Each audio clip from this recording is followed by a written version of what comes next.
vivons un moment de nostalgie.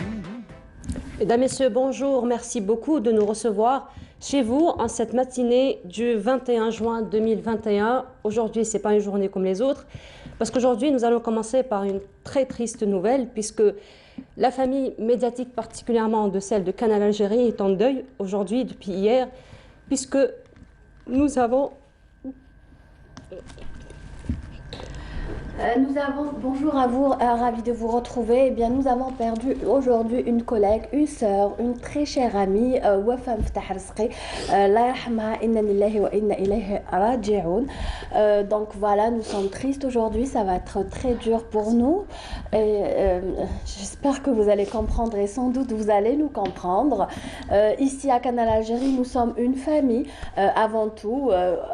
Ça fait personnellement, ça fait 15 ans, 16 ans presque que je la connais, donc imaginez notre peine, notre tristesse, une pensée à son fils, à son mari, à ses parents aussi, ses deux sœurs qu'on embrasse très fort aujourd'hui.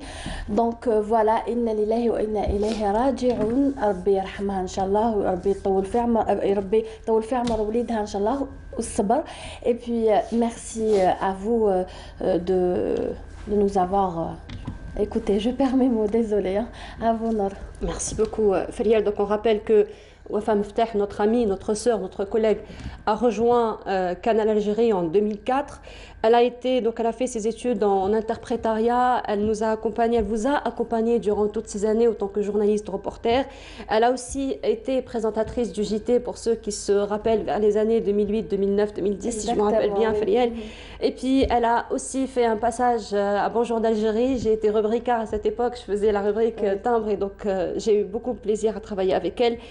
Wafa Mftah a été aussi co-animée en compagnie de Nazira Saadoun l'émission TV Rama, donc c'était vers les années 2005. Et aussi, elle vous a accompagné avec de bons conseils de bien-être. Wafa Mftah a été aussi conceptrice et animatrice de l'émission Parole de femmes. C'était une émission de société. J'étais même avec elle dans cette émission. Et aussi, voilà, Wafa Mftah nous a quittés hier à l'âge de 47 ans. Donc, elle a combattu une longue maladie et elle nous a quittés donc, hier. On lui souhaite donc Rahma. Et voilà, donc à Dieu nous appartenant et à lui nous retournons. Donc, nous prions tous ceux qui l'ont connue de prier pour elle. Voilà, donc on s'excuse pour l'émotion de cette matinée. Donc la levée du corps se fera aujourd'hui après Salat al-Dahr de son domicile à Garidi. Voilà. Sinon, voilà, Feriel et voilà, chers téléspectateurs. Donc de toute façon, la vie continue, n'est-ce pas? Exactement. Une pensée donc particulière à son fils, sa famille aussi, à tous nos collègues aussi, ses amis, toute sa famille, ses proches. Voilà. Et voilà. Donc pour retourner à notre émission aujourd'hui, donc aujourd'hui nous allons parler, donc effectivement depuis hier il y a eu le lancement donc, des examens du bac, les épreuves du bac. Bien entendu les candidats au bac sont en train de passer leurs épreuves. Inch'Allah, nous leur souhaitons beaucoup de réussite, beaucoup de succès. Et on sait très bien que les candidats du bac passent une période quand même assez stressante donc, tout au long de l'examen, tout au long de ces jours d'examen. Et nous en parlons ce matin en compagnie de Aïda Mecheli. Ça va être des conseils que nous allons beaucoup plus donner aux parents. Particulièrement, donc comment accompagner les enfants, plutôt les candidats au bac durant ces épreuves. Nous allons aussi nous intéresser en compagnie de Fella Abraz, encore une fois, dans sa rubrique éducation sur les activités culturelles durant les vacances. C'est vrai que les candidats au bac sont en train de passer leurs vacances, mais les autres élèves de tout l'autre cycle, donc qui sont déjà en vacances, plusieurs activités leur sont proposées et donc on reviendra sur toutes ces activités en compagnie de Fella Abraz. Alors, cette semaine, il y a eu un très bel événement. C'est le premier événement au niveau de Tipaza. Il s'agit de Tipaza Startup. Et nous en parlons. Nous avons déjà eu sur notre plateau les représentants de ce club qui nous ont annoncé cet événement. Aujourd'hui, retour sur cet événement, un bilan particulièrement. Et on reviendra aussi sur les activités du club scientifique de formation et des compétences. Nous parlerons également ce matin de l'agriculture saharienne. Quelle est l'importance donc de développer l'agriculture saharienne? Un livre a été édité justement pour expliquer encore une fois qu'est-ce que c'est que l'agriculture saharienne et comment la développer. Et aussi un autre plateau que nous avons préparé ce matin durant l'émission de Bonjour d'Algérie. Il s'agit donc des poubelles intelligentes. Alors les poubelles intelligentes, qu'est-ce que c'est? C'est un inventeur donc qui a eu l'idée de créer une idée ingénieuse, donc de créer des poubelles intelligentes. Vous allez voir, donc ce sont des poubelles qui réunissent tout le génie, toute la technologie d'aujourd'hui et des temps modernes. Voilà un peu pour le menu de ce matin. On vous rappelle que notre émission est sponsorisée par Coral Peinture. Avant de commencer, vous l'auriez compris, Félia Cheikh est parmi nous pour les nouvelles du ciel.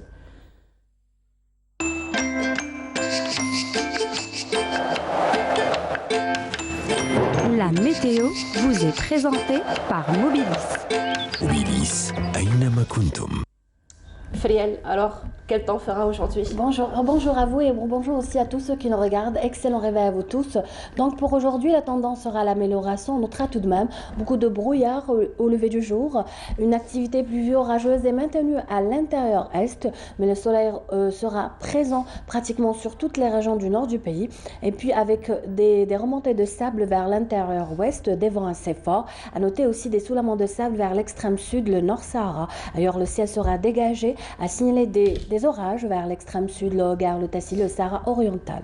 Voici à présent les températures. Les voici donc. Elles restent élevées surtout à l'intérieur est. 42 cet après-midi pour Guelma. Il fera 38 à Batna, 35 à Al-Beyod, Relizan, Chlef, 30 Oran, 34 à Alger sur la partie sud. 46 c'est le maximum à Insalah. 38 à Béchar, 36 à Tindouf, entre 45 et 46 pour l'extrême sud. 43 à Elizi et enfin 42 pour Gherdaya. À présent, place à l'état de la mer pour cet après-midi. Donc, nous aurons une mer peu agitée avec des vents modérés qui varient entre 30 et 40 km/h à l'ouest, entre 10 et 20 km/h au centre ainsi qu'à l'est. À présent, eh bien, place à l'éphéméride. Aujourd'hui, le soleil se couchera à 20h09. Vous avez toujours le site de Météo Algérie, les 3 w.meteoalgerie.dz. Merci pour votre attention. À tout à l'heure.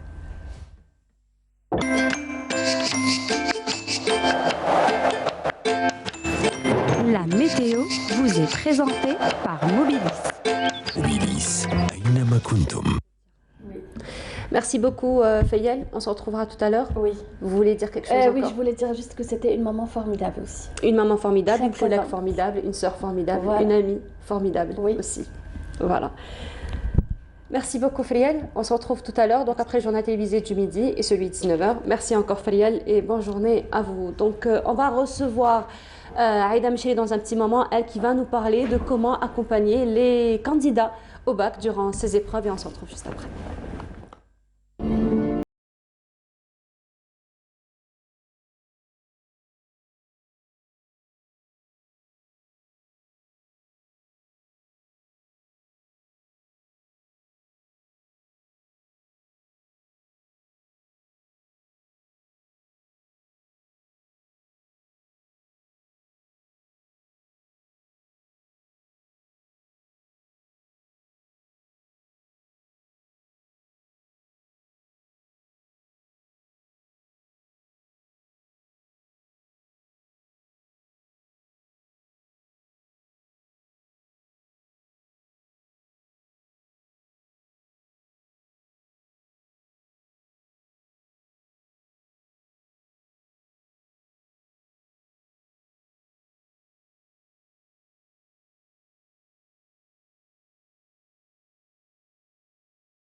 Et de retour sur le plateau, Aïda Mchari est parmi nous ce matin. Bonjour Aïda, comment ça va? Très bien, je vous remercie. Alhamdulillah. Alors Aïda, depuis hier, donc il y a eu le début des examens du bac, donc des examens décisifs pour les candidats, il faut le dire. C'est un passeport pour l'avenir. Oui. Mais bon, pas que, parce que de toute façon, on en a parlé, si vous vous rappelez, l'année dernière. On a dit c'est vrai que c'est un passeport. Mais de toute façon, l'échec aussi, c'est un passeport, l'échec aussi, c'est un diplôme. Oui. Voilà, et donc tout ça fait partie donc, de la préparation psychologique du candidat, parce que c'est quand même un effort considérable qu'il est en train de fournir tout au long de l'année, parce que c'est un examen qui se prépare tout au long de l'année. Là, nous sommes en plein dedans. Absolument. N'est-ce pas? Nous sommes déjà à la deuxième journée des examens, donc bien entendu, aujourd'hui, on ne va pas parler aux candidats, parce qu'ils sont déjà dans le bain, mais on va peut-être parler aux parents. Qui n'est pas des moindres. C'est très important de pouvoir soutenir les parents qui s'inquiètent. Vous savez très bien que le contexte épreuve comme ça, passage d'examen, contient plusieurs facteurs. Ça veut dire que c'est pas uniquement le travail des cours et le contenu, mais il y a aussi le contenant. Comment les parents ils ont construit leur contexte, comment accompagner leurs enfants. Et puis vous savez très bien que c'est vrai qu'on avait beaucoup parlé. On avait parlé un peu de l'organisation des fiches, comment vraiment se projeter, avoir les objectifs, comment vraiment suivre les profs, travailler le bon stress pour pouvoir vraiment rebondir et puis voilà, se motiver, chercher la motivation pour travailler réellement et trouver le plaisir dans l'échange et les révisions. Mais après, voilà, il y a le jour J. Vous savez, ça porte tout, comment les gens dans leurs différences et puis les candidats dans leurs différences, ils ont fait face à ces événements et puis ils ont, on va dire, vécu les épreuves difficiles de la vie. Vous le dites tellement bien, un bac, c'est comme un événement qui va nous remettre dans ces contextes de stress, contextes de réussite et d'échec, dans ces contextes de projection, comment on pourra vraiment se projeter dans l'avenir et comment vraiment voilà, se préparer pour des événements qui sont de cet ordre. Passage permis, mariage, l'organisation des fêtes, il y a toujours ce taux de stress qui s'installe pour nous pousser à réaliser, à réfléchir et puis contenir un peu notre énergie. Et puis on a vu, il y a des étudiants qui ont voilà, sac à dos sur la main, un petit stylo, un petit café, puis ça roule comme ça, c'est comme si de rien n'était. D'autres non, c'est beaucoup plus important. Il y a beaucoup de stress, la parole elle compte.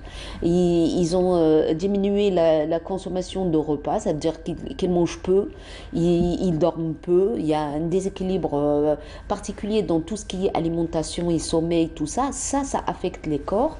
Et vous savez que probablement le vrai travail maintenant, le coaching et le vrai travail de l'accompagnement, c'est de pouvoir leur permettre de garder ce cadre pour qu'ils puissent se ressourcer à nouveau. C'est pas la peine aujourd'hui de revenir sur ce qui a été fait. Vous savez très bien que l'examen, ce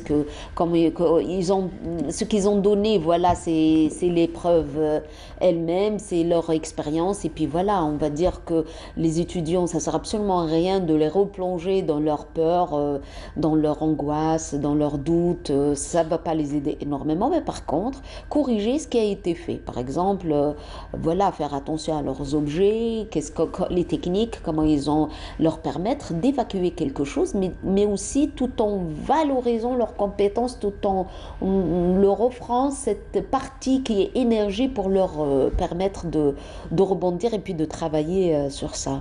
Et justement, Aïda, dans ce sens, il faut dire que les parents, ils sont tellement stressés. Moi d'ailleurs, quand je rencontre des parents dont les enfants passent l'examen, je dis alors comment ça s'est passé pour toi? Je ne demande jamais pour l'enfant parce que généralement, on a cette impression que c'est les parents qui passent l'examen à la place de leurs enfants.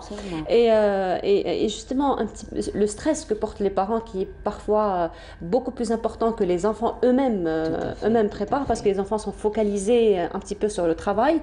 Les parents sont focalisés sur l'enfant, donc le stress augmente automatiquement.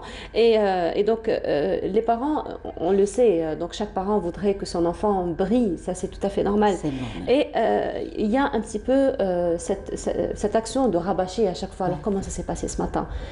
Comment tu as répondu? Absolument. Et encore pire avec les parents, par exemple, qui sont déjà enseignants, qui maîtrisent une matière par rapport.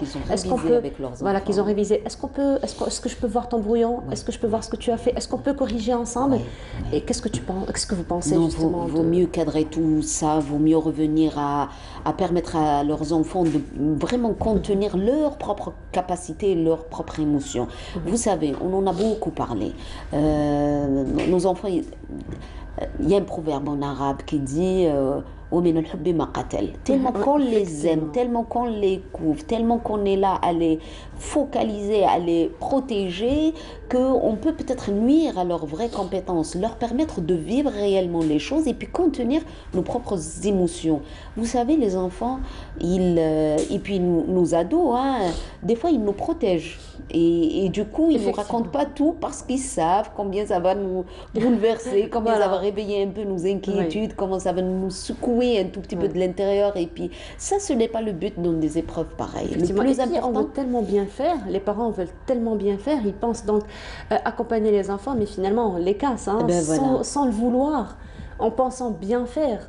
Donc finalement, on sape le moral sans vouloir. Absolument, sans le vouloir. Et je crois que même dans les révisions, même dans le futur, c'est des leçons de vie. Comment on peut vraiment cadrer nos propres émotions, pour la simple raison parce qu'on a tous probablement, il est pas dans la grande majorité, ils ont passé leur propre bac et ça réveille un peu les souvenirs, ça réveille un tout petit peu les expériences personnelles, ça réveille un tout petit peu le parcours suivi avec probablement les mauvais moments. Et je crois que dans ces épreuves comme ça, dans ces moments, il faut contenir les angoisses, les doutes, il faut contenir un tout petit peu tout ce qui peut nuire à la continuité du cadre. Et c'est pour ça probablement que moi je reviens à non seulement la parole et valoriser l'enfant, lui donner confiance en lui par des gestes, par parole, mais aussi par une présence. On est là, on veille à son cadre, mais aussi ne pas trop bousculer, ne pas le laisser seul, éviter les rumeurs, éviter les rencontres avec des personnes toxiques,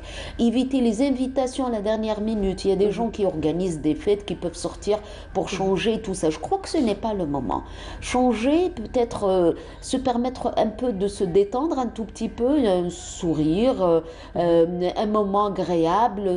Il faut que l'enfant reste dans son cadre et puis reste avec la maîtrise de pouvoir vraiment tenir les examens, tenir l'épreuve, se concentrer et garder ses propres compétences pour pouvoir continuer. Ce n'est pas exploser, voilà, on va se défouler et puis ça ramène le corps, l'esprit, ça ramène aussi l'atmosphère dans le cadre à d'autres épreuves avec d'autres sentiments et ça ne peut que nuire.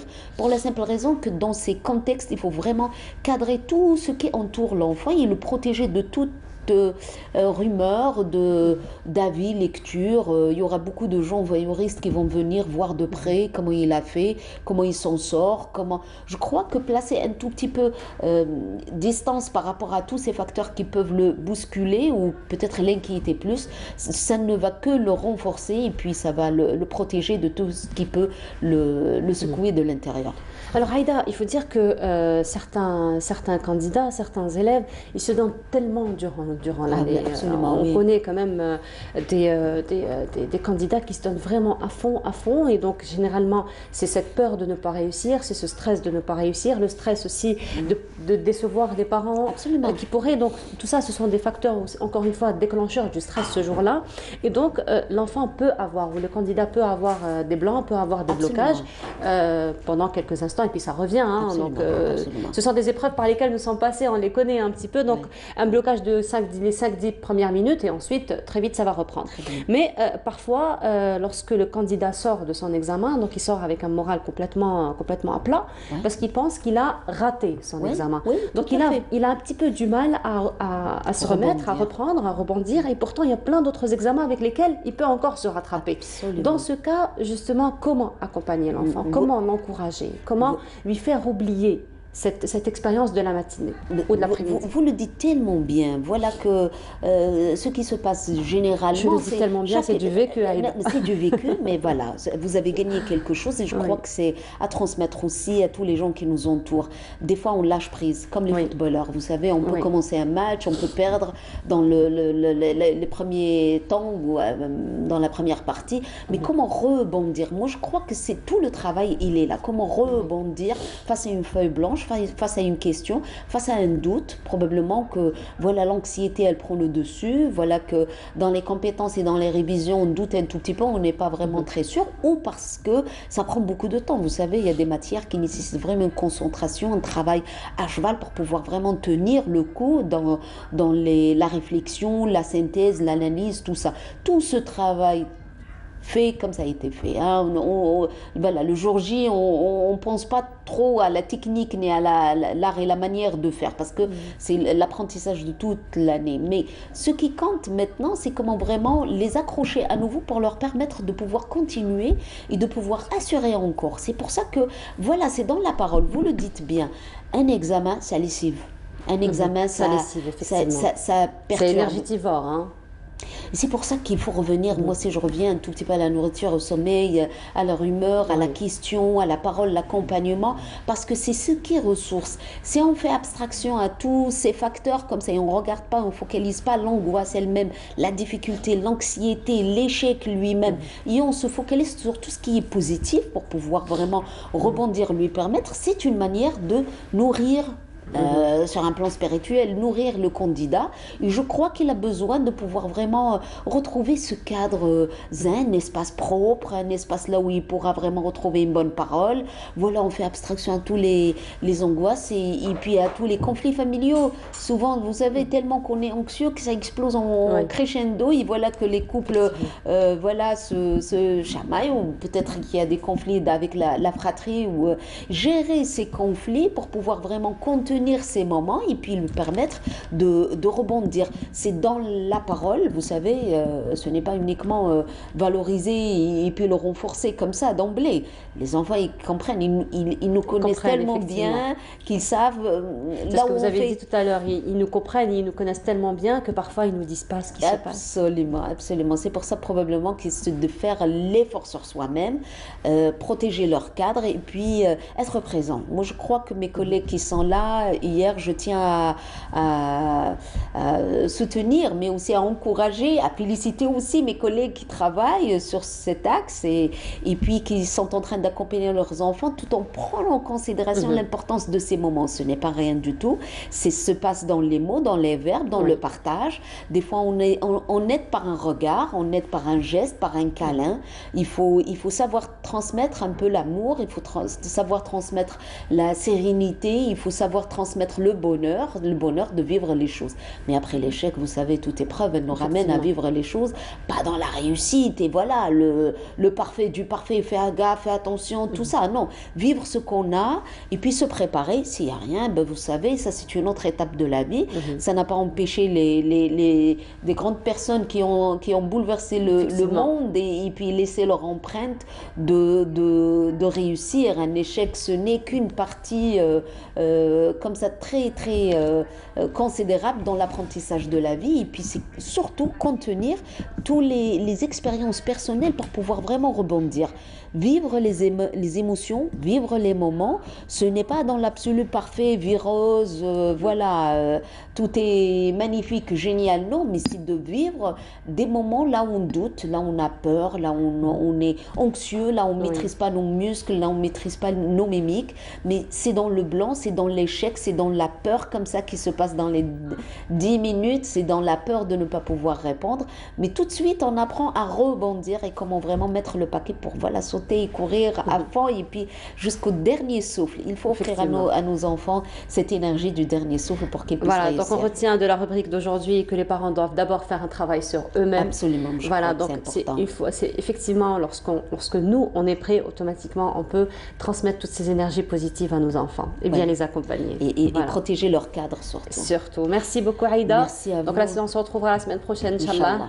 Voilà, avec une autre thématique. Merci. Mais sinon Aïda, donc les examens, donc on avait eu qu'il y a eu donc les examens du bac, c'est 2-3 jours, enfin depuis hier. Il y a quelques jours de cela, il y a eu aussi les examens du brevet, les examens de la 5e année, n'est-ce pas? Et pourtant, pour les examens de la 5e année, les résultats sont déjà donc annoncés. On souhaite donc, enfin, on présente toutes nos félicitations à tous les enfants donc qui ont décroché haut la main leur examen de 6e. Et justement, Medjid Benkassi, lui, revient dans ce reportage sur l'annonce des résultats de l'examen de 5e année. On se retrouve juste après. 5 années de scolarité dans le premier palier de l'enseignement primaire et au bout le sésame. La réussite à l'examen d'entrée en première année moyenne. C'est le cas des 50 élèves inscrits à l'examen de l'école Haj Nasser de la cité Mhiddin en contrebas du boulevard des Martyrs à Alger. Tous ont été admis et ils sont comblés de bonheur. وديت المعدل 9.10 خدمت وطلعت والحمد لله دوكا. فرحان؟ الحمد لله والله فرحت. كان فرحانة كي جبت المعدل مليح وهذا بكل وهذا بقى على الجبردية هما اللي قراوني وعلموني. Les parents sont également aux anges et ça se voyait dans l'expression de leur visage. فرحتنا بنتنا هاي جابت السيزيام تاعنا وهذا كنا نستناو فيها. الحمد لله على كل حال والعقوبه ان شاء الله اللي بقاو اللي مازال. شحال جابت المعدل؟ راهي 9.10 ممتازه. عاقبوا مليح يعرف يقرا هذا وليدي وربي ينجحوا العقوبه حاجه واحده اخرى ان شاء الله. ان شاء الله دمك. فرحان بزاف فرحان بزاف كاع. أول مرة ولا؟ Oui, la première fois. واش quel est le résultat? 9,20. Très bien. واش هي شعورك؟ Quels sont tes sentiments? فرحة. فرحة بزاف. Une particularité dans cette école, 2 sœurs jumelles ont réussi à cette première épreuve de l'école. Leur maman était toute heureuse pour ce bonheur que lui ont procuré ces 2 filles. الأولى 7.40 والثانية هاي اللي كسيرين 8.40 جيد جدا. Donc vous avez 2 filles qui ont eu leur examen. Donc vous êtes toutes contentes. Je suis très contente, alhamdoulilah. مبروك كل شيء مبروك العقوبة à d'autres examens إن شاء الله. العقوبة إن شاء الله بكالوريا. صبرين رمضاني فرحت باللي جبت السيزيام وإن شاء الله يجيبوا كاع السيزيام وإن شاء الله اللي ما جابوش العام الجاي إن شاء الله يجيبوا. Une famille réellement comblée en attendant les résultats du bac dans quelques semaines. Encore une fois, félicitations à tous les enfants qui ont décroché la 5e année, particulièrement Saadallah Inès, elle qui est la nièce de notre ingénieur du son, de notre régie. Ce matin, on lui souhaite toutes nos félicitations donc à Saadallah Inès et à tous les enfants qui ont eu leur examen de 6e année. L'aqouba Inch'Allah à ceux qui ont passé le brevet, à ceux qui ont passé le bac. Et donc ceux qui ont passé le bac, ceux qui l'ont réussi, donc ils sont passés à l'université, ils ont fait beaucoup de belles choses et parmi nous justement un club scientifique, des étudiantes, non? Oui, voilà, des étudiantes donc qui se sont réunies, qui se sont organisées en club scientifique. Nous avons déjà reçu il y a quelques jours de cela des représentants du même club pour nous annoncer un bel événement qui s'est déroulé à Tipaza. Retour sur cet événement, mais avant, avec nous ce matin, Khadija Morsli. Bonjour Khadija. Bonjour. Bon, présente. J'aime bien, présente. Alors, comme étudiante. Voilà, on est vraiment dans l'ambiance d'une classe. Exactement. Non, c'est pas du ça. tout. Du tout. Non, du tout. Tout de même pas. Non. Tout de même pas. Alors Khadija Morsli, vous êtes membre du club scientifique. Et Naïra. Non. Naïra. Hajar. Hajar Slimani. Oui. Voilà, Hajar Slimani. Et vous êtes aussi membre du club. Oui. Voilà, vous êtes présente aussi? Oui. Bien sûr. Bien entendu. Marhaba bikoum. Donc vous représentez le club scientifique, vous êtes au niveau de Tipaza. Donc vous avez fait un bel événement dernièrement, nous en avons parlé avec vos amis, avec d'autres membres. On va revenir un petit peu sur le bilan, mais avant cela, on va revenir un petit peu sur votre club. Quelques mots sur votre club, particulièrement vos objectifs à travers ce club scientifique. D'accord, donc notre club c'est Club Formation des Compétences, il est installé au sein de l'École nationale supérieure de management. Notre école c'est l'école à double compétence, donc l'étudiant qui vient postuler à notre école, il vient avec une compétence d'une licence, donc il va postuler pour un master. Alors on s'est dit pourquoi pas. Mais qu'est-ce que vous appelez une double compétence? Une double compétence parce que l'étudiant qui vient postuler à notre école, à l'ENSM, il a une licence. Il a une licence, oui. Peu importe sa spécialité. Ah d'accord, donc c'est pas obligatoire que ça soit dans la même spécialité dans le management. Voilà, exactement. C'est pour ça c'est l'école à double compétence. Très bien, d'accord. D'accord, donc moi je suis étudiante à l'ENSM. Vous êtes en quelle année? En 2e année. Vous aussi vous êtes en 2e année? Je suis en première année master. Première année master, 2e année? Deuxième année master, oui. D'accord. En management des ressources humaines. Management des ressources humaines, et vous? Entrepreneuriat et management des projets. Ah bah voilà, on se complète. Hein. On se complète dans le club. Oui, c'est ça le but de la création du club. Donc on s'est dit pourquoi pas faire un nouveau club qui va réunir ces différents profils, cette richesse. Donc, on va profiter de la richesse de l'école. C'est pour ça qu'on a créé le club et on a une autre vision, pas comme les autres clubs. Donc, on a une idée sur les clubs qui font juste les événements. Nous, on fait des événements, certes, mais on s'est basé sur les formations. Donc, on essaie de former cette compétence, former cette jeunesse, ces étudiants pour faciliter le parcours. Et quand je sors de l'ENSM, de l'école, avec un Master 2, qui est un Master de qualité professionnelle, mais j'ai une deuxième compétence, j'ai une formation et pourquoi pas une start-up. Donc, notre club, il a plusieurs départements. Donc, on a le management, on a l'entrepreneuriat, la planification et la qualité, sport et santé, culture et bénévolat, marketing. Donc, on essaie d'englober tout. D'englober tout. De toute façon, les spécialités se complètent, il faut le dire maintenant. Particulièrement dans l'ère que nous vivons, l'ère des technologies. Donc, vraiment, ce sont des spécialités qui se complètent. Donc, c'est comme une chaîne. S'il y a un maillon qui manque, s'il y a un maillon qui est faible, c'est toute la chaîne qui va avec. Oui. Alors, Khadija, donc restons sur ce club. Dernièrement, vous avez fait un bel événement au niveau de Tipaza. C'est le premier, n'est-ce pas? C'est le premier événement officiel. C'est le premier événement officiel. Oui, sous le patronage du ministère des Startups. Cet événement a visé pour réunir la communication entre étudiants et entre entrepreneurs et entreprises. C'était pour encourager les étudiants et futurs start-upers pour lancer leurs projets. Il y avait aussi des panels pour les intervenants. C'était des intervenants nationaux et internationaux qui racontaient leur histoire de succès, des entrepreneurs qui motivaient les étudiants présents là-bas. Et voilà, c'était un salon de start-up et d'entreprise. Alors, la dernière fois, lorsque vos collègues sont venus, ils ne voulaient pas nous vendre la mèche par rapport au programme. Donc, ils voulaient tout laisser surprise. J'avais beau attirer les verres du nez, c'était très difficile. C'était non, on ne vous dit pas. Il va y avoir des ateliers, ça va être très intéressant, mais ils ne voulaient rien nous dire. Voilà. Alors, aujourd'hui, l'événement est passé, donc j'imagine, vous allez nous le dire, n'est-ce pas? Donc, il y a eu des ateliers, il y a eu des conférences, il y a eu pratiquement une prise en charge, on va dire, voilà, à travers les expositions. Par rapport aux ateliers, qu'est-ce qu'il y avait comme atelier? Qu'est-ce que vous avez proposé comme atelier? Comme atelier, nous avons des formations en MS Project. C'était une formation d'un logiciel de management. SPSS, c'était un logiciel de statistique. Une formation aussi dans le management de la qualité. C'était ça nos ateliers, les 3 ateliers. Il y a eu un engouement par rapport à ces ateliers, donc les étudiants étaient intéressés, les visiteurs étaient intéressés par ces ateliers. Parce qu'il fallait s'inscrire auparavant, j'imagine. Oui, on avait à peu près 300 inscriptions. 300 inscriptions pour les 3 ateliers? Oui. C'est énorme, hein? Oui, c'était énorme. C'est énorme. Alors, est-ce que, justement, par rapport à ces ateliers, est-ce que les inscrits avaient le droit d'assister à plusieurs ateliers à la fois ou c'était pas possible parce que peut-être les ateliers étaient... C'est un tour de rôle. C'est un tour de rôle. Donc, celui qui s'inscrivait sur un atelier, il était intéressé par un autre, il avait le droit donc, de passer sur un autre atelier? Oui, c'est sûr. Très bien. Donc, c'était ouvert? Oui. Donc, c'était ouvert. Très bien. Aux étudiants du pôle universitaire et autres. Et autres, donc c'était ouvert. D'autres universités ou d'autres écoles, c'était ouvert pour tout le monde. Et par rapport aux expositions? Les expositions, on a exposé comme on a des futurs entrepreneurs qui veulent proposer leur prototype. Très bien. Alors, ils vont exposer qu'est-ce qu'ils vont dire, comment dirais-je, comme une amie à moi va exposer des accessoires, elle va exposer...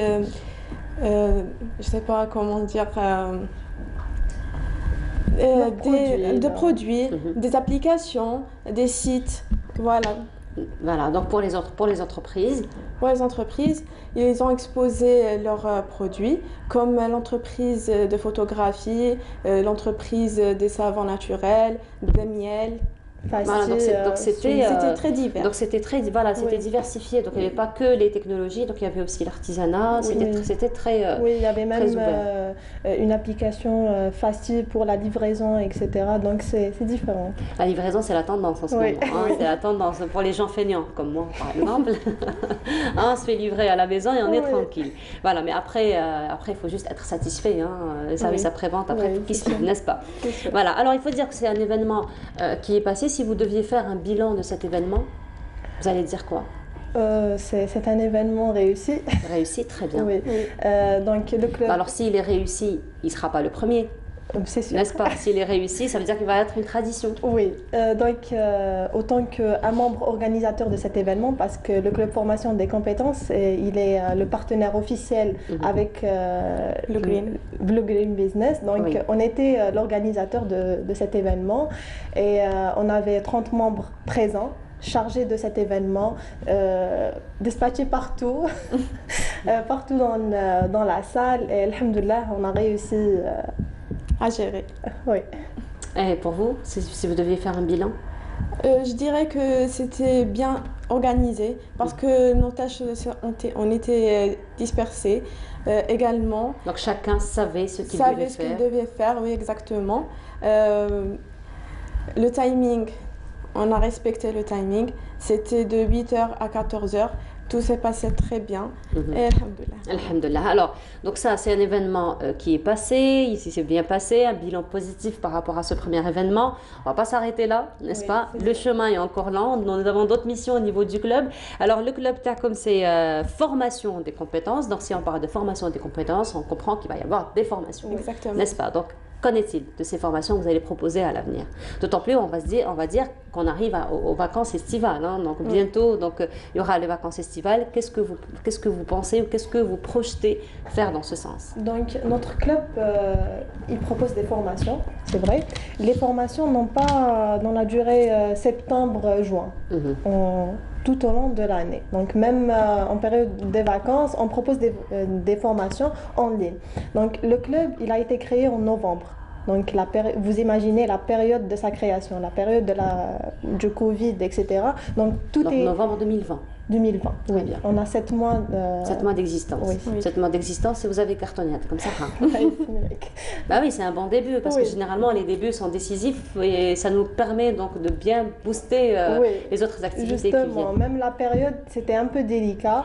On a commencé à distance, les formations à distance. Où, alhamdoulilah, on a réussi. On a fait plusieurs formations dans divers domaines, dans l'entrepreneuriat, dans médias informatiques, marketing, développement personnel, environnement, culture,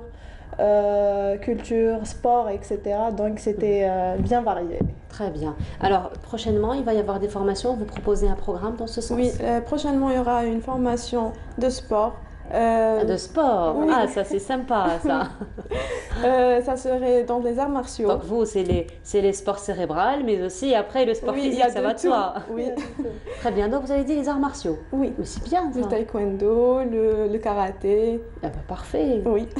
Pour tout au long de l'année ou ça va être des périodes? Va être 2 jours par semaine. Un entraînement, donc un programme d'entraînement pour étudiants, pour sortir de cette routine universitaire. Et c'est vrai qu'à titre particulier, on est un petit peu réticent par rapport au sport. Hein, donc on est un petit peu feignant. Non, attends, je pars pas à la salle aujourd'hui. Non, attends, il fait pas beau. Non, attends, il pleut. Mais là, c'est vrai que lorsqu'on est en groupe, ça motive. Même l'école nous donne une salle de sport, alors c'est faisable. C'est un encouragement. Oui, exactement. Alors, donc ça va être le sport, quoi d'autre comme formation? Une formation des logiciels de management aussi, encore une fois. Une formation d'entrepreneuriat et innovation. Une formation aussi, on a une liste, hein. Une formation de photographie. Une formation aussi d'Adobe Premiere pour les infographes. Voilà. Quand même. Donc, sport cérébral, je le disais, sport physique n'est-ce pas? Voilà, et design. Et design, très bien. Alors, pour ces formations, qui va se charger de faire toutes ces formations? Est-ce que c'est vous-même, autant qu'étudiant, donc vous avez un petit background par rapport à ça, donc vous pouvez le partager, ou ce sont des gens spécialistes auxquels vous allez faire appel? C'est pas nous qui assurons ces formations. Nous, on est des organisateurs.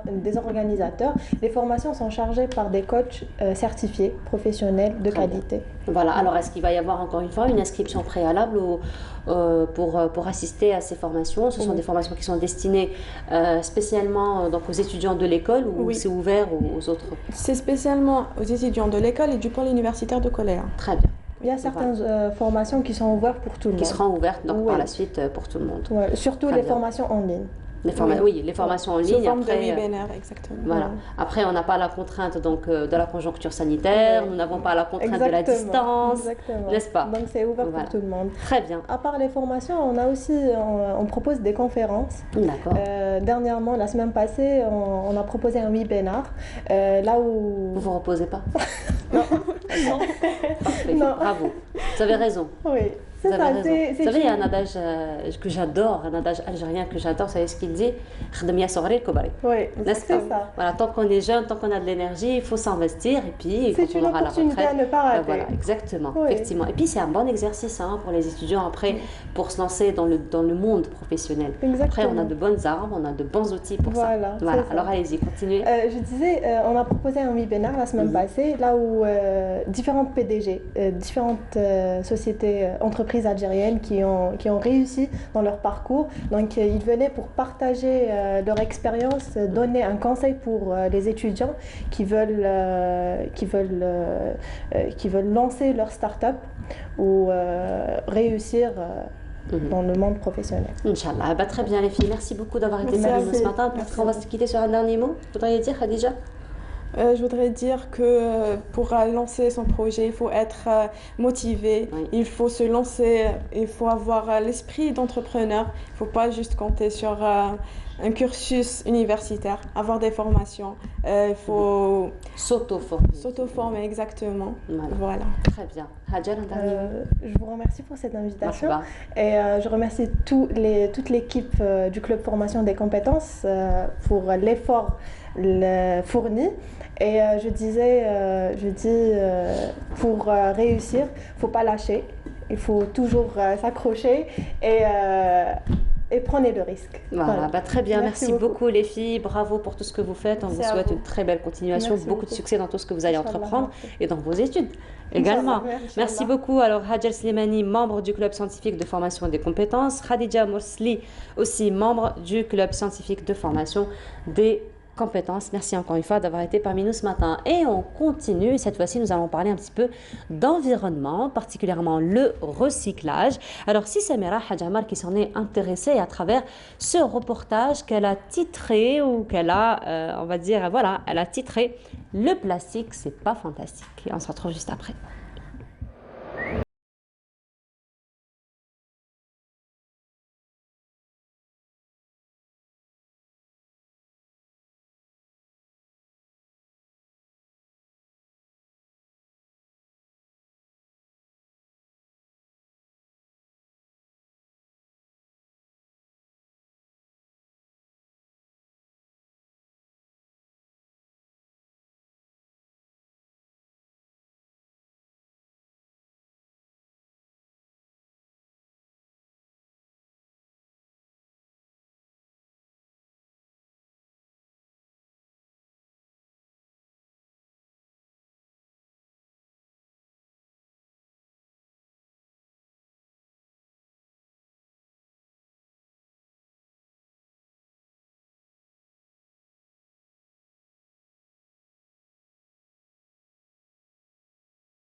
Le plastique n'est pas fantastique. C'était donc un reportage sur le recyclage que Samira Hadjamar a réalisé au niveau de Tamanrasset. Et on reste sur le plan environnemental et qu'est-ce qu'on doit faire pour garder nos villes propres. Et cette fois-ci, nous allons vous parler d'une invention, donc une initiative ingénieuse qu'un inventeur donc, a proposé afin de garder nos villes propres. Il s'agit donc d'une poubelle intelligente. Et nous avons l'inventeur parmi nous ce matin, Mohamed Fikirin. Bonjour, marhaba. Bonjour, merci. Alors, on rappelle que Mohamed Fikirin est venu ce matin très tôt de Chlef. Merci beaucoup, Yatek Saha. Voilà, il a été à l'heure. Il est parmi nous ce matin pour nous parler de son projet.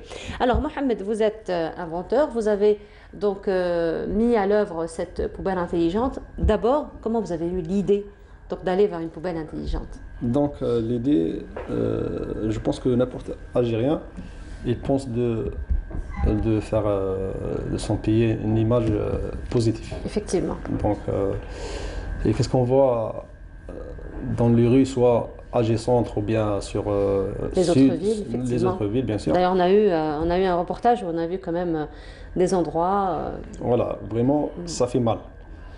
Donc, le but de changer la mentalité de l'Algérien vers la poubelle. Il faut la respecter, il faut jeter les poubelles, l'air qu'il faut jeter. Et aux endroits qu'il faut, aux horaires qu'il faut. C'est bien ça, voilà. Et pour les enfants aussi, il ne faut pas jeter les poubelles de loin, il faut s'approcher de la poubelle. On n'a pas peur de la poubelle, il faut donner une image aussi pour décorer la ville la nuit.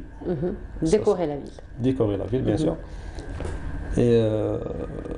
Et pour les étrangers aussi qui viennent chez nous. Donc il faut mieux que voir notre pays bien propre. Et plus tard, faire le recyclage. Très bien. Et mettre le plastique de côté, le carton de côté. Voilà, donc le tri. Le tri, bien sûr. Le tri des poubelles. Alors justement, Mohamed, voilà, nous sommes en train de voir quelques photos là qui sont en train de défiler de votre travail, de votre invention, donc de cette poubelle intelligente que vous avez conçue. Alors cette poubelle intelligente, donc on parle, alors quand on parle de poubelle, on pense directement, donc on pense à la benne. Là, on va mettre les poubelles, mais quand on parle d'une poubelle intelligente, on a du mal à imaginer de quoi il s'agit. Donc là, nous sommes en train de la voir.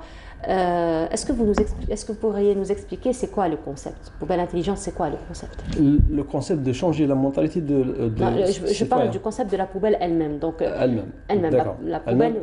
تقدم خدمات المواطن. وش من نوع تاع الخدمات؟ Quel genre de service? Quel genre de service? Par exemple, de charger le téléphone, mais c'est-à-dire que si notre téléphone va se décharger, on va charger notre téléphone avec cette poubelle? Mais la poubelle de plastique ou bien du carton. D'accord. Voilà, c'est pas la poubelle de déchets ménagers. Voilà. Bien sûr, par exemple, l'aéroport international. Oui, à l'aéroport. Voilà, quelqu'un qui vient, donc il est en panne, il peut charger son téléphone pour 5-10 minutes ou consulter sur Internet. Ça peut dépanner. D'accord. Mais c'est pas les poubelles. Donc c'est une poubelle connectée.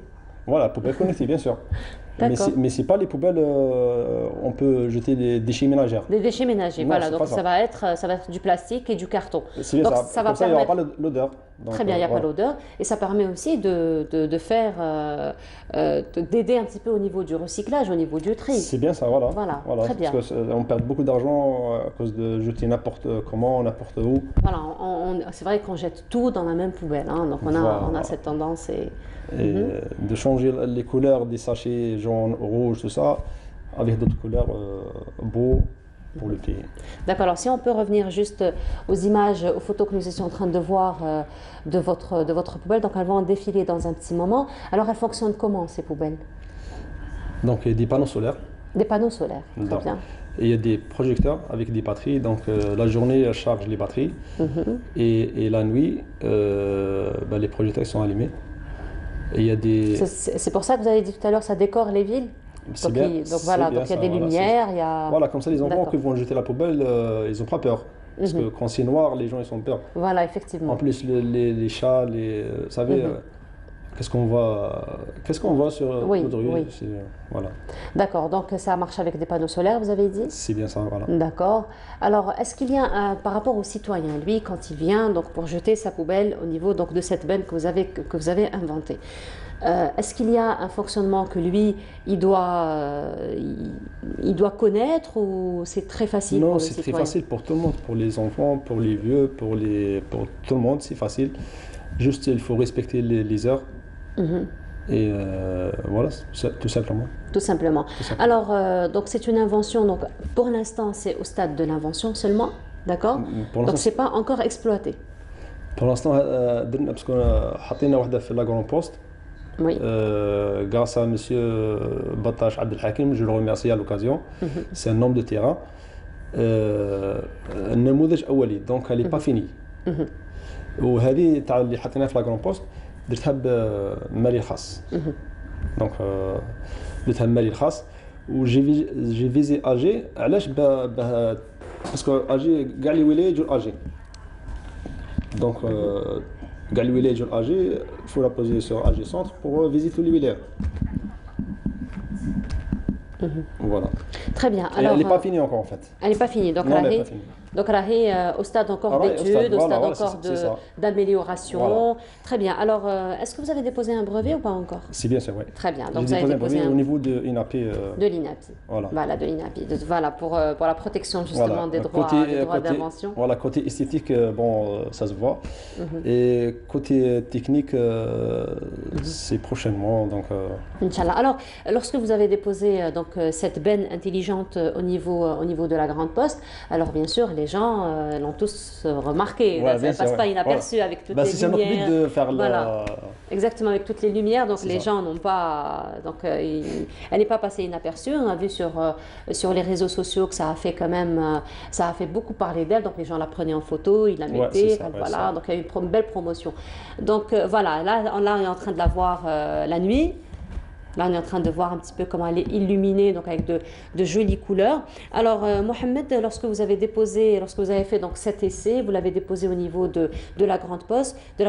Quel a été l'engouement donc des gens par rapport à cette benne? كيفاش الناس تعاملت مع هاد l'invention تاعك؟ الناس سي نورمال باسكو ما كانش عندهم لانفو دونك سقساو قالوا كوتي استيتيك راه هنا كوتي تكنيك اون فوا با بوكو باسكو هذا نموذج اولي وهذه درتها مالي الخاص دونك خلصها من جيبي كلش فوالا دونك ان شاء الله يوغا اون بريز ان شارج دون فوالا بلي طار اون فوالا نديروا لها باغ اكزومبل كي نقولوا شارجي التليفون تاعك صا با دير تروح للبوبال وين نقيسوا الديشي مناجير تشارجي البورطابل تاعك نو وين يكون البلاستيك باغ اكزومبل البلاستيك سي بروبر باغ اكزومبل لا غران بوست يجوا الناس تاع اون بان ينجم يشارجي البورطابل تاعو عادي pour dépanner, pour trouver une adresse par exemple, pour je sais pas, mais déchets ménagers, non, c'est pas possible. L'écarter par exemple le pupillaire, non, c'est pas possible. Mais l'aéroport, c'est possible. La gare, c'est possible. Voilà, c'est beaucoup plus donc aussi ça. Voilà, pour dépanner les gens qui sont. Voilà, dépanner, puis ça permet aussi de faire le tri et donc de permettre encore mieux le processus du recyclage. Et le but, الهدف الاساسي تبدل الذهنيه تاع المواطن. ما يبقاش يشوف لا بوبيل كي نمشيو هكا نسيبو لا بوبيل نديفيو نمشيو اكوش نو سي بوبيل هذه حنا درناها ما جاوش الناس من اليابان قاسونا سي فري ما جاوش الناس من الفضاء قاسونا وهذوك ليماج تاع لي ساشي روج اورانج هذو حنا بدلناهم بكولور شابه فوالا سيتي تري كولوري شفناها باه ولادنا يتعلموا بلي لا بوبيل سو با دي بوبيل تقيس من بعيد تمشي نو لا بوبيل نقرب ليها ونجي عندي كود الفيل اكوتي ما نهربش عليها نمشي نهضر عادي بيان تري بيان الوغ محمد يا ان شاء الله اون فوا كو تكمل كاع كامل الخدمه تاع هاد لا بان انتيليجون دونك زالي فيناليزي تو لو بروتوتيب ديالك محمد est-ce qu'il y a un projet de généraliser la benne intelligente au niveau de tout le territoire national. Parce que quand même, c'est très intéressant. Et tout le territoire national, il faut dire qu'il y a de très belles villes qui sont très fréquentées, non seulement par la population, mais aussi par les touristes. Donc, c'est très intéressant. Oui, à mon avis, ça c'est mon avis, donc لازم نسيوها.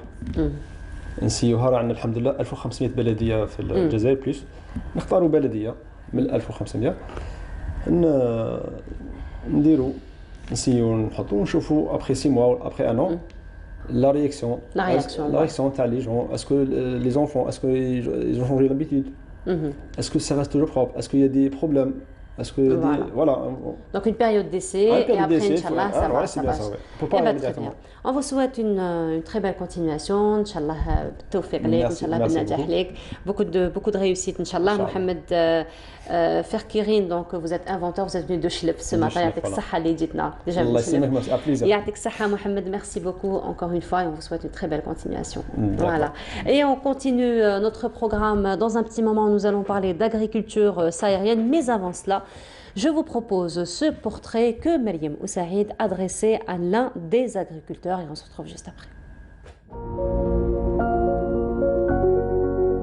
Cultivées depuis des millénaires, les plaines de Tipaza sont toujours aussi fertiles aujourd'hui. Même si les méthodes de culture ont changé, les agriculteurs de la région vouent un attachement viscéral à cette terre. Mohamed Akermi est issu d'une famille de Fellah et il reprend à son tour cette coopérative avec des projets plein la tête. C'est un héritage familial que nous avons repris, mon frère et moi. Nous avons 22 hectares d'arbres fruitiers, des clémentines, citrons, pêchers et de la vigne Red Globe. Nous avons 6 ouvriers, nous avons des difficultés pour l'électricité et l'arrosage. Nous attendons l'autorisation pour faire des forages. Et là, nous avons installé un système de goutte à goutte par souci d'économie. Mohamed a fait le choix de diversifier ses cultures pour mieux faire vivre son exploitation, par souci financier, mais pas que. Nous sommes dans mon étable, j'ai un petit élevage bovin que j'aimerais bien agrandir. Et là, j'utilise la bouse de vache comme engrais naturel.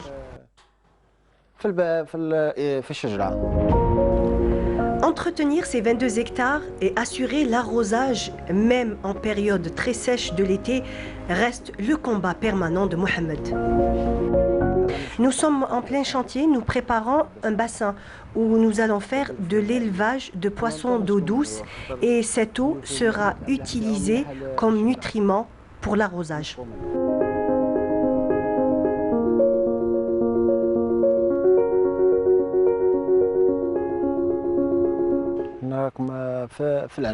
Nous avons 5 hectares de vignes que nous avons fini de vendanger.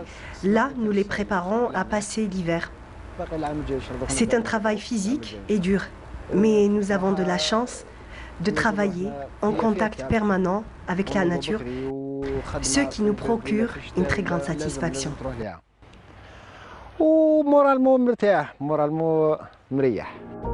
Même si le métier d'agriculteur est un métier prenant et fatigant, Mohamed Akermi ne changerait sa vie pour aucune autre. Et de retour sur le plateau, je vous le disais ce matin, cette fois-ci nous allons nous intéresser à l'agriculture saharienne. Ce sera accompagné d'une association, donc une association qui travaille énormément pour la protection de l'environnement et surtout pour la promotion de l'éducation environnementale. Donc parmi nous ce matin, Karim Rahal, le président de l'association Torba, qui n'est plus à présenter. Bonjour Monsieur Rahal. Bonjour. Marhaba. Voilà, et parmi nous également ce matin la vice-présidente de cette même association, Yasmine Bokadoum, bonjour. Bonjour. Marhaba. Merci. Voilà, alors juste avant, pendant que le portrait de Mariam Oussaïd, de cet agriculteur passait, Monsieur Rahal me disait que vous étiez à Timimoun. Vous avez fait un beau passage à Timimoun. Absolument, depuis 5 ans maintenant. Depuis 5 ans. Alors, est-ce que c'est ce voyage à Timimoun qui a fait qu'on s'intéresse un peu plus à l'agriculture saharienne aujourd'hui ? Le déclenchement est venu par là? Pas du tout. Ce qui a fait que je me suis intéressée à l'agriculture oasienne en particulier. L'agriculture, on va dire, en particulier, c'est le collectif Torba. Le collectif. L'aventure a commencé en 2014. Nous nous sommes rencontrés en petit groupe. C'est un virus, hein, l'association Torba. Donc le projet d'aller m'installer dans le sud était déjà là, mais pas du tout dans l'esprit agriculture, sensibilisation, etc. Mais après l'aventure Torba en 2014, donc ça a duré 2 ans, un peu plus de 2 ans sur Alger, des va-et-vient à Timimoun. Et une fois que je me suis installée, l'esprit est là, on met en place Voilà, un petit collectif, un peu comme on a fait à Alger, et l'aventure continue, donc toujours dans le même esprit de l'association Torba. Très bien. Alors, Monsieur Rahal, on sait qu'on vous reçoit très souvent sur le plateau de Bonjour d'Algérie. On parle donc souvent des activités de Torba. Donc, on sait que Torba, donc, comme on l'a dit, c'est l'éducation environnementale, c'est l'environnement. C'est un beau concept et un nouveau concept en Algérie, l'agriculture urbaine aussi. Cette fois-ci, nous parlons de l'agriculture saharienne. C'est une continuité. C'est de l'agroécologie. Donc, de l'agriculture qui respecte l'environnement, qui respecte les écosystèmes. Et la vraie agriculture chez nous, c'est bien l'agriculture oasienne. Donc depuis des siècles, voire des millénaires. Donc c'est vraiment l'agriculture qui maintenant on peut l'appeler permaculture, on peut l'appeler agroécologie. C'est l'agriculture qui tient compte de toutes les espèces vivantes. Alors que l'agriculture chimique, c'est une agriculture destructrice qui détruit tous les êtres vivants, les insectes, les champignons, les bactéries. Le but, c'est de produire et en fait, finalement, on s'est rendu compte que c'est une agriculture qui tue, qui détruit l'environnement, qui détruit le système. Et dans le monde maintenant, pour les années à venir, c'est vraiment l'agroécologie qui revient en force. Et parce que c'est une agriculture durable, voilà, qui respecte les écosystèmes. Très bien, alors pour revenir un petit peu à l'agriculture saharienne et à l'agriculture oasienne, comme vous le dites si bien, donc si on doit dresser un petit bilan, une situation de l'agriculture oasienne en ce moment, qu'est-ce qu'on pourra dire ? Alors, pour l'agriculture oasienne, elle est en souffrance, elle est en grande souffrance en ce moment. C'est-à-dire que les jardins, jusque-là, les jardins des familles, étaient entretenus par toute la famille. C'est-à-dire tout le monde s'y retrouvait. Père, mère, enfant, tante, cousin, tout le monde s'y retrouvait, on y travaillait à des heures précises dans la journée. Maintenant, c'est de plus en plus abandonné. Les jeunes, quand les parents vieillissant ou décèdent, les jeunes aujourd'hui se mettent même à vendre ces terrains pour acheter un camion, un véhicule ou quelque chose. Voilà. Et c'est vraiment en perdition, c'est regrettable. Donc il y a un travail à faire de sensibilisation vis-à-vis de ces jeunes. On commence à le faire un petit peu, certains essayent, mais on fait un peu d'écotourisme dans les jardins justement avec ceux qui restent, pour montrer aux jeunes qu'il y a un retour économique dans le jardin, montrer ce que vous faites, partager, échanger avec d'autres personnes, d'autres populations qui viennent voir ce qui se fait dans ces jardins et ces richesses qu'on peut y développer. Maintenant, il y a un gros travail également qui est fait par l'ITMAS de Timimoun, par exemple, qui forme plus de 140 étudiants, soit en BTS, soit en technicien agricole. Et ce qui est regrettable, c'est que tous ces jeunes finissent diplômés et sans travail. Parce que quand on fait de l'agriculture intensive, on ne recrute pas ces jeunes-là. On met un gardien ou une personne qui va gérer un pivot, par exemple. Mais tous ces jeunes-là sont formés par l'Algérie, par un organisme public, mais qui ne trouvent aucune débouchée. Donc ils finissent à l'emploi jeune, ils vont s'inscrire et ils attendent désespérément que quelqu'un vienne les embaucher. Donc par désespoir, ils finissent par se retourner vers le transport, ils finissent par avoir un camion de transport de marchandises et finissent sur les routes. C'est regrettable alors qu'on a énormément de jeunes diplômés dans ce sens. Effectivement, alors justement pour revenir encore une fois à l'association, les objectifs, les missions de l'association, qu'est-ce qui se fait au sein de l'association pour la promotion encore une fois de l'agriculture oasienne? Bon, Naya, on est une association de wilaya, je dirais malheureusement parce qu'on n'a pas les moyens de s'étendre, mais on s'intéresse à ces questions-là et à cette occasion on a édité justement donc, ce dernier ouvrage vient de paraître la semaine dernière et qui est donc disponible également dans les librairies sur Alger, Inch'Allah sur le territoire national. Donc c'est un livre éclairant dans le sens où on a invité des experts agricoles qui nous parlent justement de cette ambivalence entre agriculture saharienne sous pivot et agriculture oasienne. Personnellement, comme je suis un passionné d'agroécologie, donc j'ai lu cet ouvrage vraiment avec beaucoup d'intérêt et j'ai découvert beaucoup de choses qui nous concernent spécialement. C'est-à-dire que je me suis rendu compte, par exemple, que l'agriculture saharienne sous pivot, c'est une agriculture qui est vouée à la disparition. Alors déjà un pivot par lui-même avec l'irrigation, avec les eaux salées du sud. Donc un pivot, il tient sur un endroit, il tient que 5 années, 5 à 10 années. En bas, ils sont obligés de déménager le pivot à un autre endroit pour refaire de l'agriculture, pour re-abandonner la parcelle au bout de 5 à 10 années.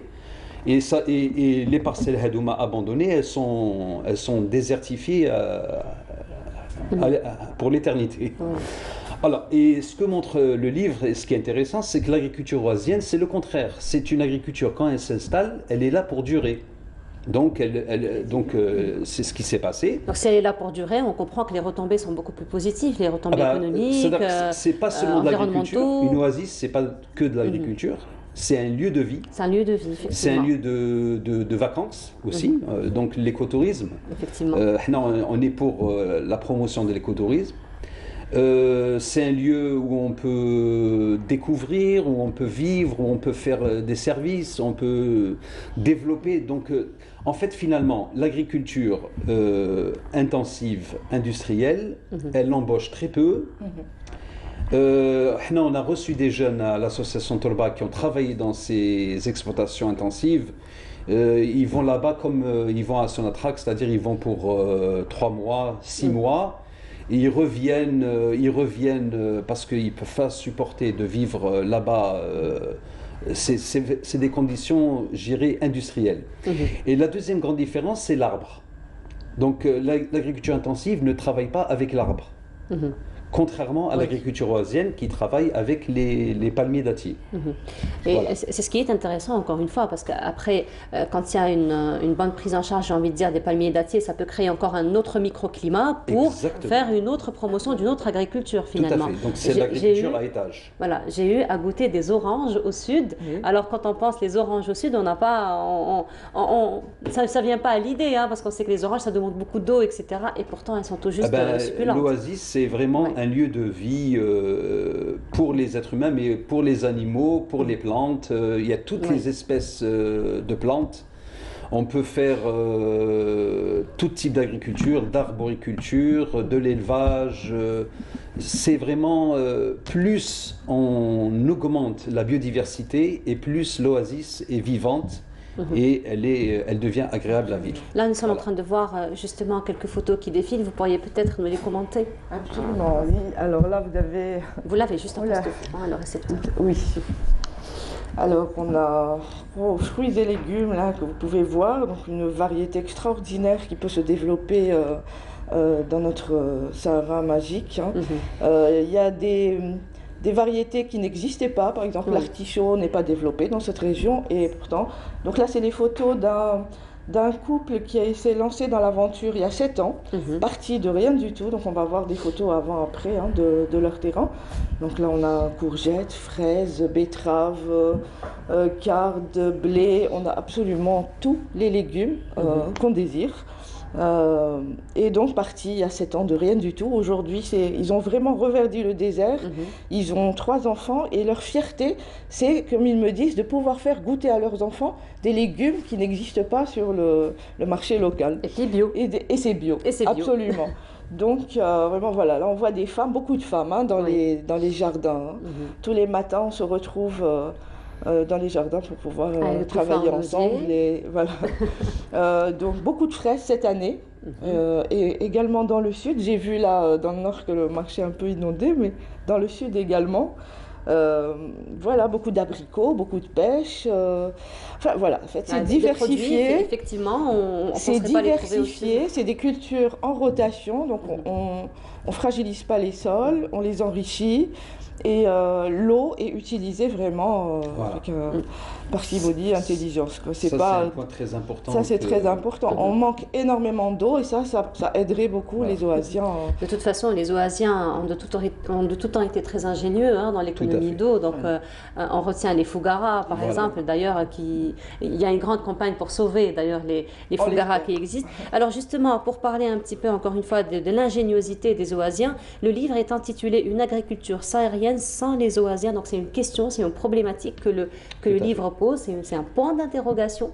Alors est-ce qu'on comprend par ce titre qu'il faut revenir vers les oasiens, il faut travailler en collaboration avec les oasiens, profiter de leur expérience? Il y a tout un programme d'investissement dans le Grand Sud par rapport à l'agriculture, parce que l'Algérie est dans une situation un peu critique, dans le sens où c'est-à-dire que c'est une situation actuellement d'urgence dans laquelle on n'est pas en autonomie alimentaire, donc on importe quasiment la moitié de ce qu'on consomme. Et donc, Henaya, si vous voulez, on compte sur le Sud pour développer cette agriculture, pour devenir autosuffisant. Et donc, il y a toute une campagne pour développer l'agriculture, les céréales, le maïs, les fourrages, etc. Donc, mais ce qu'il faut savoir, ce que j'ai appris dans ce livre, c'est que cette agriculture moderne sous pivot consomme énormément d'eau. Et cette eau, c'est pas une eau qui peut se renouveler, elle est non renouvelable. Ça veut dire que cette eau qui est utilisée, elle part à perte après. C'est-à-dire, c'est vraiment des cultures éphémères. Alors que la même quantité d'eau qui est utilisée actuellement sous pivot, si on l'a transformée dans le domaine des oasis, ça veut dire si on en faisait des oasis, les oasis consomment beaucoup moins d'eau que l'agriculture moderne sous pivot. Et ça permettrait non seulement d'augmenter les surfaces avec la même quantité d'eau, mais également de garder l'eau sous les palmiers. Et ça veut dire qu'on va aller vers une agriculture durable. Ça veut dire que les surfaces qui vont être, Inch'Allah, qui vont être développées, parce qu'il y a de très grands projets. L'État est là pour accompagner ces projets, donc c'est ça. Bon, l'État, il est ouvert à tous les investisseurs, aussi bien les grands que les petits. Mais ça serait bien que les jeunes Hadouma, ils puissent être particulièrement mieux accompagnés pour venir vivre dans le Sud. Moi-même, si j'étais plus jeune, franchement, ça me dirait d'aller m'investir dans le Sud, parce que moi, je dirais que c'est l'avenir. Et quand on crée une oasis, elle est là pour durer. Effectivement. Voilà. Et ben voilà, donc l'oasis est là pour durer. Donc on espère qu'il y ait une très grande promotion de l'agriculture saharienne. Merci beaucoup d'avoir été parmi nous ce matin, de faire encore une fois la promotion, la sensibilisation par rapport à cette question environnementale ô combien importante. Merci beaucoup à vous, Monsieur Karim Rahal. Donc on rappelle, vous êtes le président de l'association Torba, et Madame Yasmine Bokadou, vous êtes vice-présidente de l'association Torba. Merci encore une fois d'avoir été parmi nous ce matin. Et on continue, nous allons nous retrouver dans un petit moment pour la dernière station de cette matinée en compagnie de Fella Abraz, elle qui va s'intéresser aux activités culturelles qui seront donc proposées à nos enfants durant ces vacances.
De retour sur le plateau. Fella Abraz est parmi nous ce matin. Bonjour Fella. Bonjour Nour. Comment ça va? Alhamdoulilah. On ne s'est pas retrouvés depuis un bon bout de temps sur un plateau. Oui. Et voilà les retrouvailles. Voilà. Sur le plateau, et aujourd'hui, nous allons parler d'un sujet qui va nous intéresser toutes les deux et qui va intéresser toutes les mamans et tous les parents qui sont travailleurs. Enfin, de toute façon, même avec ceux vous, qui ne on travaillent pas. Tout le temps. Voilà. Oui. Avec vous, c'est ce qu'on fait d'ailleurs dans votre rubrique. On s'intéresse un petit peu à comment prendre en charge nos enfants sur le plan pédagogique. Et aujourd'hui, donc ça va être très intéressant du moment que les enfants sont en vacances. Donc comment allons-nous occuper nos enfants durant ces cette période de vacances. Alors, la semaine dernière, on avait parlé que les APC, les communes, proposaient un programme assez riche pour les enfants de la commune. Aujourd'hui, on va parler en fait des écoles, les écoles notamment privées, qui proposent un programme pour les enfants. On va appeler ça des centres aérés, un programme ludique pour les enfants, pour les occuper. Parce que c'est très... Maintenant, en fait, quand c'est la période des vacances, elle va s'allonger de 3 mois. 3 mois, c'est beaucoup de jours, c'est beaucoup de semaines. Que vont-ils faire? Vont-ils rester connectés tout le temps à Internet? Il y a des Vous mettez le point sur un sujet très important, connecté. Connectés. Donc, nos enfants Et les aujourd'hui enfants, sont hyper connectés, il faut le dire. trop même, normalement c'est une demi-heure par jour. Et ça dépend de l'âge de l'enfant, mais comme ils sont tout le temps connectés, il faudrait leur trouver des occupations. Je me suis rapprochée d'une école, une école privée qui se trouve dans un quartier populaire, le quartier de Belwisted, Belcourt, l'école Evadem Academy, qui propose un programme ludique très intéressant, riche, qui est varié, qui s'adapte à l'âge des enfants, parce que c'est allant de 5 ans jusqu'à 15 ans. Très bien. Et c'est très intéressant. Alors, vous nous invitez à voir le reportage. Allez, on y va. On va voir le reportage de Fella Abraz, elle qui s'est rapprochée donc de cette école privée qui propose des activités aux enfants, et on se retrouve juste après. C'est déjà les grandes vacances pour certains élèves du collège, du primaire et du lycée. À Belwisted, l'école Evadem Academy ouvre ses portes cet été pour proposer un programme diversifié entre apprentissage des langues étrangères et ateliers. Le street art, une discipline artistique qui a déjà trouvé des adeptes. Réellement, tous les enfants s'intéressent au dessin et à tout ce qui est couleur, faire retranscrire une idée, une illustration, etc. sur plusieurs supports, hein, sur papier, sur les murs, etc. Donc forcément, ils s'intéressent au dessin, ils s'intéressent au street art, peu importe quel type d'art ça soit. Donc, Occuper les enfants durant cette période estivale s'avère important. J'aime dessiner des chats. Je dessine plein de choses. Je dessine et je joue et je parle avec mes amis. Après le confinement, après une longue durée de stagnation du cerveau, côté cognitif, côté capacité, côté application, acquisition, apprentissage, etc., il y avait une stagnation très bien comprise. Donc, on a bien essayé de baser sur ça, beaucoup plus après la période du confinement parce que c'est très bénéfique. Smartphones, tablettes, télévision, en somme, l'addiction à l'Internet est devenue un réel fléau sociétal, ce qui a diminué la communication et la production orale chez les enfants. Que faire ? Parlant d'Internet, etc., c'est un facteur très favorisant du blocage, de la stagnation, de la non-production de paroles, d'unité linguistique, de la phonation, etc. Donc c'est vrai, c'est très intéressant en parlant de la communication. Donc il y a une communication dans des ateliers comme ça. Ainsi, trouver des occupations et des activités ludiques pour vos enfants cet été s'avère essentiel pour leur épanouissement et équilibre. Et voilà, donc de retour sur le plateau, c'était un reportage de Fella Abraz, elle qui s'est rapprochée donc d'une école qui propose des activités pour nos enfants. Alors justement, Fella, encore une fois, dans votre reportage, vous avez encore évoqué cette question donc de la connectivité de nos enfants. Et donc là, plusieurs activités sont proposées par plusieurs écoles durant ces vacances. Et ce qui est intéressant, c'est un petit peu la sociabilisation des enfants. On l'a vu à travers le reportage que vous avez fait. Donc il y a un petit peu cette complicité, les enfants parlent entre eux, ils échangent entre eux.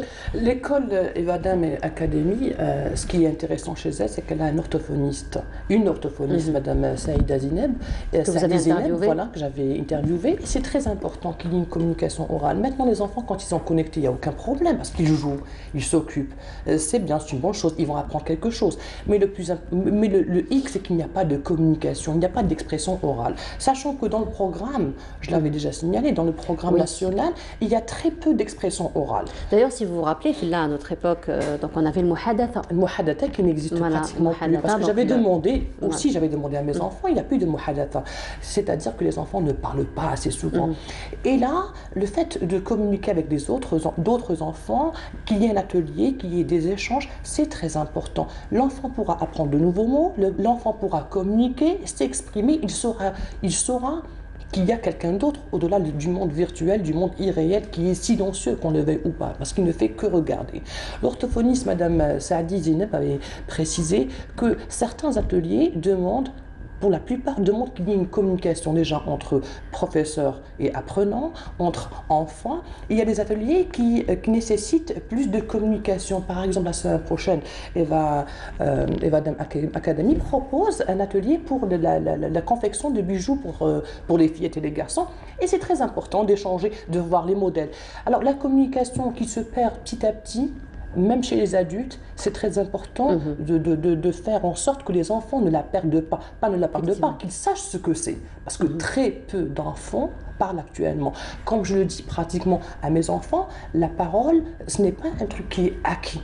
On apprend la parole. C'est vrai, on parle, pour la plupart on parle, parce que c'est inné, mais simplement on va apprendre la parole, et la parole ne l'apprendra pas. C'est bien de lire des livres, c'est très important, mais communiquer ce qu'on a appris et avoir une certaine richesse des uns et des autres, parce qu'on apprend avec les autres. On apprend des livres, certes, on apprend des films documentaires, mais le plus important, mettre en exercice, on exerce également ce qu'on a appris grâce à la communication. Effectivement, et dans la communication, il y a aussi un adage très intéressant dans ce sens qui dit si j'ai 2 dinars, si j'ai 2 dinars dans ma poche, si je te donne, plutôt si j'ai moi 1 dinar et toi tu as 1 dinar, si tu me donnes 1 dinar et je te donne 1 dinar, on restera toujours avec 1 dinar chacun. Donc finalement, rien ne va changer pour nous. Par contre, si moi j'ai une idée et toi tu as une idée, et que moi je te donne la mienne et toi tu me donnes la tienne, nous en sortirons avec 2 idées chacun. Voilà. Et donc c'est ça un petit peu tous les sens de la communication, particulièrement chez les enfants, qui sachent s'exprimer, qui sachent exprimer leurs douleurs, leurs émotions, mais aussi leurs joies. Leur joie, leur peine, et puis avoir des enfants qui sont épanouis et équilibrés grâce à la communication. Ça fait partie, on est des êtres sociaux, on est sociables, et ça fait partie de la communication, comme l'avait bien précisé dans ses écrits Jean-Jacques Rousseau, et on doit absolument apprendre aux enfants à parler, à communiquer, à savoir qu'il n'est pas le seul, il n'est pas le centre du monde, il y a d'autres personnes pour, en fait, établir un État, pour devenir un acteur, on va dire, une valeur ajoutée à la société, économiquement, politiquement, et pour construire tout un pays. Et grâce à la communication, parce que ça commence dès le jeune âge. Un enfant qui parlait, on va dire, assez bien dès son jeune âge, il se retrouve dans un monde virtuel. C'est bien l'Internet. Je ne dis pas, je vais pas dire que c'est négatif. Il y a beaucoup d'avantages. Mais simplement, avoir un enfant tout le temps connecté, ça c'est négatif. Alors cette école... En fait, c'est entendre dans l'excès. Dans l'excès. Voilà, en fait, ce qui est blâmable, on va dire, c'est l'excès. C'est l'excès. Mais après, il y a beaucoup d'autres avantages. Et les parents, sachant que les parents, maintenant, ça a changé, notre société a changé, les parents, pour la plupart, tous travaillent, ils sont occupés. Avoir un enfant connecté, ça leur apporte un petit peu de répit, faire autre chose, parce qu'une maman qui travaille, qui rentre à la maison, ne va pas directement s'occuper de ses enfants ou d'elle-même se reposer. Il y a d'autres tâches ménagères qui l'interpellent. Ce qui fait qu'il faudrait contrôler ses enfants et les occuper avec des activités culturelles que proposent pas mal d'écoles privées en Algérie ou à Alger. Voilà, et puis il faut dire aussi que toute cette communication a un impact très positif sur la réussite des enfants. Donc c'est vrai que les enfants qui communiquent plus, les enfants qui s'expriment plus, sont des enfants qui ont tendance à aller plus loin dans la vie, dans les études, ça va de soi. Et dans ce sens, encore une fois, vous le savez, vous en avez parlé, j'imagine, durant vos rubriques, les examens, n'est-ce pas? Donc là, on est en plein examen de bac. Il y a eu avant-hier les résultats de l'examen de 6e. Oui, pas mal d'enfants qui ont eu leur baccalauréat. Et justement, 5e. Voilà, et justement, donc, dans l'équipe de Bonjour d'Algérie, nous avons des lauréats. Nous avons des lauréats, voilà. Alors, nous avons Samri Enfel aussi, à qui on présente toutes nos félicitations. Notre collègue Nasser Boussalim présente aussi ses félicitations à Nada Saddiq. Et c'est Bouswalim, pardon, c'est notre collègue Nasser Bouswalim qui présente ses félicitations à Nada Saddiq. Ahlassi Licia aussi, Saadallah Inès, également de la part de notre collègue Ahlam, l'ingénieur du son. Mohamed Oubdahi, notre régisseur de plateau aussi, présente ses félicitations à Amir Ben Khaled, lui aussi, qui a eu sa 6e. Encore une fois, félicitations à tous les lauréats de la 5e année, Inch'Allah l'Aqouba, pour ceux du brevet et du baccalauréat aussi. Fella, merci beaucoup d'avoir été parmi nous ce matin. On se retrouve la semaine prochaine avec une autre notre thématique, Inch'Allah. Voilà, et donc nous vous rappelons que toute la famille médiatique et la famille de Bonjour de Canal Algérie particulièrement est en deuil aujourd'hui parce que nous avons perdu une sœur, nous avons perdu une amie, nous avons perdu une collègue, Wafa Mftah, qui nous a quittés hier à l'âge de 47 ans. Donc la levée du corps se fera aujourd'hui de son domicile après Salat al-Dahr. Donc on vous rappelle qu'elle a fait des études en interprétariat. Elle a fait un très beau passage. Donc les fidèles de Canal Algérie les a certainement marqués. Et nous retenons tous d'elle, collègues, amis et aussi nos téléspectateurs, nous retenons d'elle toute sa beauté physique. On la voit aujourd'hui avec toute sa beauté. On retient d'elle aussi son charisme sur le plateau, on retient d'elle son professionnalisme, son perfectionnisme, sa présence, sa persévérance. Nous retenons, nous, les gens qui l'ont connue de très près, sa joie de vivre. Nous retenons d'elle l'amour pour la vie. Nous retenons d'elle l'amour pour ses amis, l'amour pour sa famille, l'amour pour son fils, parce que non seulement elle a été une excellente collègue, une excellente journaliste, une excellente sœur, une excellente fille, mais aussi une magnifique maman. Wafa, donc, qui s'inquiétait pour son fils, on voudrait te dire, ne t'oublierons jamais, Wafa.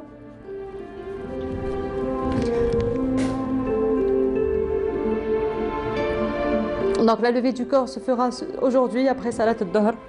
Wafa, cher ami, Allah yahmak wa yus'alik, et on se retrouvera donc chez Dieu. Adieu, cher ami, adieu, chère sœur, adieu, chers collègues.